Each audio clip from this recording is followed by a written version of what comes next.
Masechet Psachim résumé du Daf Nun Dalet.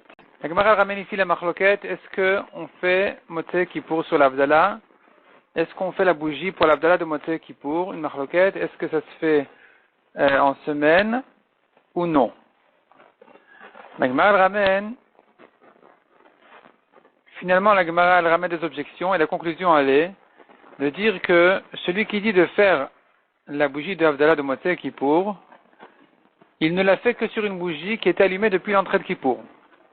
Mais un feu qui est allumé à la sortie de Kippour, on ne peut pas faire dessus la bracha de Boré Moré Haesh, on ne peut pas faire dessus la bougie de l'Avdallah de Kippour. On n'a fait que si le feu est allumé avant. La raison elle est, parce qu'en général nous avons deux raisons de faire cette bracha spéciale de Boré Moré Haesh, Motzei Shabbat. Une raison est le fait que le feu a été créé, a été fait, Motzei Shabbat, quand Adam Arishon il a sorti le feu. Donc, chaque Motzei Shabbat, on remercie, on bénit Hachem pour la création du feu. Deuxième raison, c'est parce que on bénit Hachem pour le plaisir, le profit qu'on tire du feu. Motzei Kippour, qui tombe en semaine, il n'y a pas l'histoire de la création du feu à ce moment-là, mais cependant, on a le plaisir de profiter d'un nouveau feu, de profiter à nouveau du feu qui nous était interdit tout Kippour. C'est pour ça que si ce feu-là a été allumé pendant Kippour, et donc, or, il était interdit pendant Kippour. Donc maintenant, à la sortie de Kippour, je peux faire une bracha pour dire, remercier Hachem que maintenant ce feu-là est permis. Ce feu-là, je peux en tirer plaisir. Mais si le feu n'a été allumé que Motzei Kippour, je n'ai pas de raison de faire dessus la bracha. La Gemara ramène au passage que certains chachamim avaient l'habitude de faire les brachot, de disperser les brachot de l'Avdallah, c'est-à-dire de ne pas faire forcément la bracha de Bessamim et du feu sur le verre de l'Avdallah. En même temps que le verre d'Avdallah, il faisait à un moment, il voyait une flamme, il faisait la bracha, il voyait des bessamim, il faisait la bracha, après il faisait sur le vin. Et d'autres qui faisaient tout en même temps. La Gemara demande, mais est-ce que le feu a été créé Motzei Shabbat? Pourtant, on voit dans d'autres braïtot que le feu n'a pas été créé Motzei Shabbat. Peut-être il a été créé avant la création du monde, ou le deuxième jour, ou Erev Shabbat ben Hashmashot, à l'entrée de Shabbat. Alors, comment tu dis Motzei Shabbat? La Gemara, elle conclut, elle met un peu d'ordre dans toutes ces choses-là. Il y a deux types de feux. Il y a le feu du Gehinom. Là-dessus, on a dit que le Gehinom lui-même, l'espace du Gehinom a été créé avant même la création du monde. Ça fait partie des 7 choses qui ont été créées avant la création du monde. Qui sont Torah, Tshuva, Gan Eden, Gehinom, Kisei HaKavod, Bet HaMikdash, et le nom de Mashiach. Donc ici on a le Gehinom qui a été créé avant la création du monde, ça fait allusion à l'espace du Gehinom. Le feu du Gehinom a été créé le deuxième jour de la création du monde, lundi.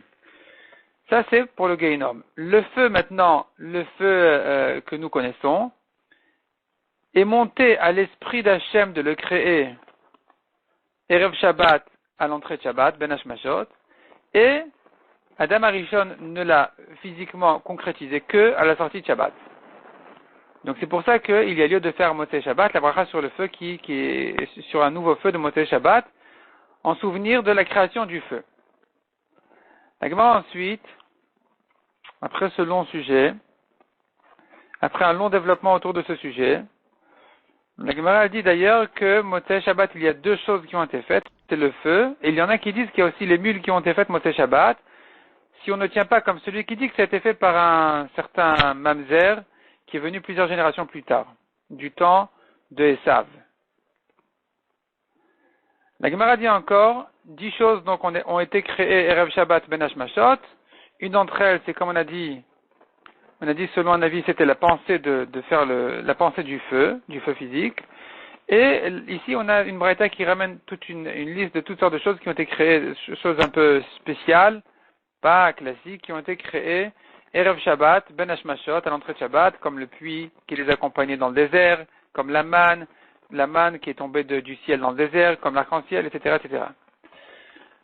Après ça, la Gemara dit, il y a 7 choses qui sont cachées de l'homme, qui sont le jour de la mort, le jour de la consolation, de ses inquiétudes, la profondeur du jugement. Un homme ne sait pas ce qui se cache dans le cœur de son ami. Un homme ne sait pas où est-ce qu'il va gagner, dans quel commerce. On ne sait pas quand est-ce que la royauté de David va revenir et quand est-ce que la royauté des Goïm va tomber, va s'arrêter. 3 choses encore, dit la Gemara, ont été créées. 3 choses Akadosh Baruch Hu a fait dans la nature du monde et il était logique que ça se fasse comme ça, qui sont le fait que le mort pourrisse, le fait que le mort s'oublie du cœur. Et la raison, Rashi explique, c'est parce que sinon, il ne va pas s'en séparer, il ne pourra pas se consoler, s'en remettre. Donc chacun de son proche, quand un de ses proches est mort, il ne va pas pouvoir retrouver une routine, une vie normale. Et la troisième chose, c'est la récolte qui s'abîme, de manière à ce que les marchands ne la gardent pas et que les prix risquent de monter. Et il y en a qui disent aussi, c'est la monnaie du commerce. Mishnah suivante. Un endroit où on a l'habitude de travailler Tisha B'Av, on travaille. Un endroit où on a l'habitude de ne pas travailler, on ne travaille pas.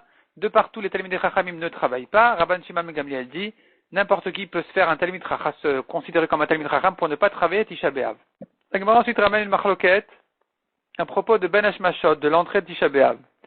Ben Hashmashot, c'est-à-dire entre le jour et la nuit de Tisha B'Av, il y a quelques minutes où on ne sait pas s'il fait jour ou il fait nuit.